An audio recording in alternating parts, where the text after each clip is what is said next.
আসসালামু আলাইকুম রহমতুল্লাহ। সম্মানিত সাংবাদিক বন্ধুগণ,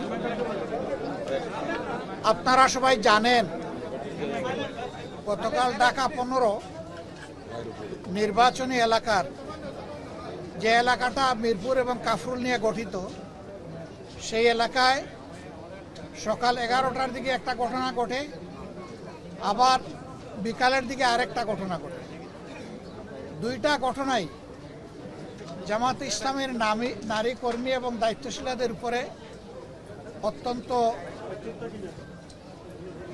বেদনাদায়কভাবে বিএনপির লোকেরা হামলা চালায় এবং তাদেরকে আবদ্ধ করেও রাখে। পরে আইন শৃঙ্খলা বাহিনী এবং আমাদের লোকদের উপস্থিতিতে তারা মুক্তি পান। এই জায়গাটায় তারা ক্ষান্ত হয়নি। তারা আমাদের নেতাকর্মীদের উপরে হামলা চালায় দেশীয় অস্ত্র দিয়ে। তাদের মধ্যে অন্তত 16 জন গুরুতর আহত হন। আহতদেরকে চিকিৎসা দেওয়া হয়। তাদের মধ্যে কয়েকজন এখানে ভর্তি আছেন। আমরা তাদেরকে দেখতে এসেছি। আর এখানে সব মিলিয়ে 25 জন চিকিৎসা দিয়েছেন। কেন এমনটা ঘটল? নির্বাচনী প্রচারণা ইনশাল্লাহ আগামীকাল থেকে পূর্ণ উদ্যোগে শুরু হবে। আমরা দেশে একটা শান্তিপূর্ণ, একটা সুষ্ঠু নির্বাচন চাই, যেই নির্বাচনে জনমতের প্রতিফলন ঘটবে, মানুষ স্বস্তির সাথে ভোট দিতে পারবে, কোনো ভয়ভীতির পরিবেশ থাকবে না, এমন একটা নির্বাচন আমরা চাচ্ছি। যুক্তির খাতিরে যদি ধরে নেওয়া হয় যে আমাদের দলের কেউ নির্বাচনী আচরণবিধি লঙ্ঘন করেছে, এর জন্য যথাযথ কর্তৃপক্ষ আছে, তারা কর্তৃপক্ষকে বলবেন। কর্তৃপক্ষ তাদের মতো করে উদ্যোগ নেবে এবং আমাদেরকে সেই ব্যাপারে সম্পৃক্ত করবে, আমাদের কাছে জানতে চাইবে। আরও অনেক পদক্ষেপ নেওয়ার তাদের এখতিয়ার আছে। কিন্তু কোনো ব্যক্তি বা দলের কোনো ধরনের কোনো এখতিয়ার নাই এই ব্যাপারে কোনো মব সৃষ্টি করার। আমরা এই নোংরা মবের নিন্দা জানাই এবং আমরা দেখতে চাই যে মব যেন এখানেই শেষ হয়। মনে রাখবেন, দুনিয়ার মানুষ এখন অনেক সচেতন। মব করে জনমত এখন প্রভাবিত করার দিন শেষ। সবাই জনগণের কাছে যাবে, নিজের বক্তব্য নিয়ে যাবে, দলের অঙ্গীকার নিয়ে যাবে, নিজের চরিত্র নিয়ে যাবে, নিজের কার্যক্রম নিয়ে উপস্থিত হবে। জনগণ অতীত বর্তমান বিবেচনা করে ভবিষ্যতে কার উপর আস্থা রাখবে সেই সিদ্ধান্ত নেবে।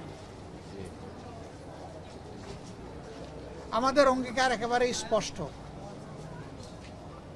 আমরা একটা দুর্নীতি, দুঃশাসন মুক্ত, ন্যায় ইনসাফ ভিত্তিক আমরা একটা সমাজ গড়তে চাই, যেই সমাজে ফ্যাসিজম আর ফিরে আসবে না। এর জন্য আমরা দুটো নির্বাচন একসাথে অংশগ্রহণ করব। একটি জাতীয় সংসদ নির্বাচন আর একটি হচ্ছে রেফারেন্ডাম। আজকে আমি নির্বাচনের ব্যাপারে কিছু বলবো না, এটা আচরণবিধির লঙ্ঘন হবে। ওটা কালকে থেকে বলা শুরু করব ইনশাল্লাহ। কিন্তু শুধু এই আসনে না, 300 আসনে যারা নির্বাচনে অংশগ্রহণ করছেন তাদের সকলের প্রতি আমাদের অনুরোধ, প্লিজ জনগণের প্রতি আস্থা রাখুন। জনগণকে শান্তিপূর্ণভাবে সিদ্ধান্ত নিয়ে তার ভোট তার পছন্দ মতো প্রতীক এবং বাক্সে পৌঁছানোর সুযোগ দিন। এর মাধ্যমে যেই নির্বাচিত হয়ে আসবে, সকল রাজনৈতিক দলের দায়িত্ব হবে তাকে সহযোগিতা করা, তাকে অভিনন্দন জানানো। কিন্তু এখনই যদি সেই 15.5 বছরের কায়দায় আবার নির্বাচনী ময়দানকে উলট পালট করে দেওয়া হয়, তাহলে জাগ্রত যুব সমাজ কাউকে ক্ষমা করবে না। তারা তো মুখের রক্ত দিয়েই পরিবর্তন এনেছে। দেশবাসী আমরা তাদের সাথে ছিলাম, নেতৃত্ব তারাই দিয়েছে।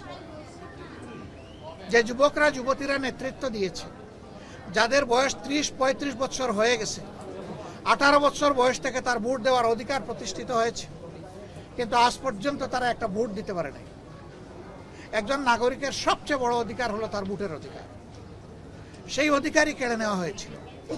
একই কায়দায় এখন যদি কেউ আবার আমার ভোট আমি দিব, তোমারটাও আমি দিব, এই স্লোগান দিয়ে যদি কেউ ভোটের ময়দানে নামেন, এই যুব সমাজ তাদেরকে ভোটের মাধ্যমে, ব্যালটের মাধ্যমে সমুচিত জবাব দেবে। আমরা সবাইকে অনুরোধ করব, আসুন শান্তিপূর্ণ অবস্থানে থেকে পরস্পরের প্রতি শ্রদ্ধাশীল হয়ে আমরা একটা সুষ্ঠু নির্বাচনে সহযোগিতা করি। বাংলাদেশ জামাত ইসলামী অঙ্গীকারবদ্ধ, যারা কালকে আমাদের ভাই বোনদেরকে, শুধু ভাইদের গায়ে না, আমাদের মায়েদের গায়েও তারা হাত তুলেছে, আমরা তার তীব্র নিন্দা জানাই। ওরা কি মায়ের পেট থেকে জন্ম নেয় নাই? ওদের ঘরে কি মা বোন নাই? মা বোনদের প্রতি সামান্য সম্মান দেখানো, নিশ্চয়ই তারা পরিবার থেকে সেই শিক্ষা পেয়েছে। যদি না পেয়ে থাকে, এটা দুর্ভাগ্য। আমরা আর দেখতে চাই না, আর শুনতে চাই না এই ধরনের নোংরা অবস্থা। শুধু ঢাকা 15 না, এখানে ওখানে টুকটাক আমরা এগুলা শুনতে পাচ্ছি। আমরা নির্বাচন কমিশন এবং সরকারকে বলবো, যদি সত্যি আপনারা যে অঙ্গীকার করেছেন সুষ্ঠু নির্বাচনের, সেই অঙ্গীকার যদি আপনারা বাস্তবায়ন দেখতে চান, তাহলে আপনাদের দায়িত্ব আপনাদেরকে অবশ্যই পালন করতে হবে। অবশ্যই সমতল মাঠ সবার জন্য দিতে হবে, অবশ্যই সবাইকে সমান সুযোগ দিতে হবে, এবং যারাই সন্ত্রাস এবং দুর্বৃত্তপনা করবে তাদের মুখের দিকে না তাকাইয়া আপনাদের দায়িত্বের দিকে তাকাইয়া তাদেরকে আইনের আওতায় নিতে হবে। আমরা এগুলা নিয়ে এখনই মামলা মোকদ্দমায় যাচ্ছি না। মামলা মোকদ্দমা সমাধান নয়, আমাদেরকে বাধ্য করবেন না। আমরা সামাজিক সচেতনতার মাধ্যমেই ইনশাআল্লাহ এগুলার মোকাবেলা করব। মায়েদের গায়ে হাত দিল, মসজিদের ভিতরে ঢুকে অপমান করলো, গালিগালাজ করলো, ওখান থেকে মানুষের মোবাইলগুলা কেড়ে নিল, আর আইন শৃঙ্খলা বাহিনী তাকিয়ে তাকিয়ে দেখলো। কিভাবে হবে সুষ্ঠু নির্বাচন? আমরা তার পুনরাবৃত্তি আর দেখতে চাই না। আমরা চাই সবাই যার যার জায়গায় নাগরিক দায়িত্ব এবং যেখানে প্রশাসনিক দায়িত্ব আছে সেই দায়িত্ব সুষ্ঠুভাবে পালন করব। আমরা কথা দিচ্ছি, সুষ্ঠু নির্বাচনের জন্য আমাদের পক্ষ থেকে সম্ভব সকল কিছু আমরা সহযোগিতা দেব ইনশাআল্লাহ। মাথা কখন গরম হয়? যখন চোখে অন্ধকার দেখা যায়। আমরা আমাদের জনগণের উপর আলহামদুলিল্লাহ পূর্ণ আস্থা রাখি। আমরা বিশ্বাস করি মানবিক বাংলাদেশ, যুব সমাজের আকাঙ্ক্ষার বাংলাদেশ, একটা নিরাপত্তার বাংলাদেশ মা বোনদের জন্য, আমাদের যুব সমাজের হাতে কাজ তুলে দেওয়ার জন্য যে বাংলাদেশের অঙ্গীকার বাংলাদেশ জামাত ইসলামী নিয়ে যাচ্ছে, এইটাই যদি কারো মাথা গরমের কারণ হয়ে থাকে, আমরা বলবো আরো ভালো জিনিস নিয়ে আসেন, আমাদের আপত্তি নাই। তো আপনাদের কর্মসূচি যদি জনগণ কবুল করে নেয় আমরা খুশি, আমাদের কোনো আপত্তি নাই। কিন্তু আমাদের কর্মসূচিতে মেহরবানি করে কেউ বাধা দেবেন না, আমাদেরটা আমাদের মতো করে করতে দেন। বন্ধুগণ, আপনারা কষ্ট করে এতক্ষণ অপেক্ষা করেছেন, আমরা আহতদেরকে দেখেছি, তাদের প্রতি সহানুভূতি প্রকাশ করেছি, তাদের জন্য দোয়া করেছি। আমরা চাই না কোনো মায়ের সন্তান, কোনো বোনের স্বামী, কোনো সন্তানের বাপ, কোনো সন্তানের মা এবং বোন সেইভাবে আর এই ধরনের বিব্রতকর পরিস্থিতির, অনাকাঙ্ক্ষিত পরিস্থিতির শিকার হন, এটা আমরা চাই না। আমরা আশা করব সবার হুঁশ এবং জ্ঞান ফিরবে এবং সবাই নিজেদের সীমানার ভিতরে অবস্থান করে যার যার দায়িত্ব পালন করবে। আপনাদের সবাইকে ধন্যবাদ। আসসালামু আলাইকুম ওয়া রাহমাতুল্লাহ। কালার এক্সপার্ট এবং ডার্ক স্যাপ সমৃদ্ধ অরিক্স অ্যাডভান্স ডিটারজেন্ট পাউডার, আপনার লন্ড্রি এক্সপার্ট।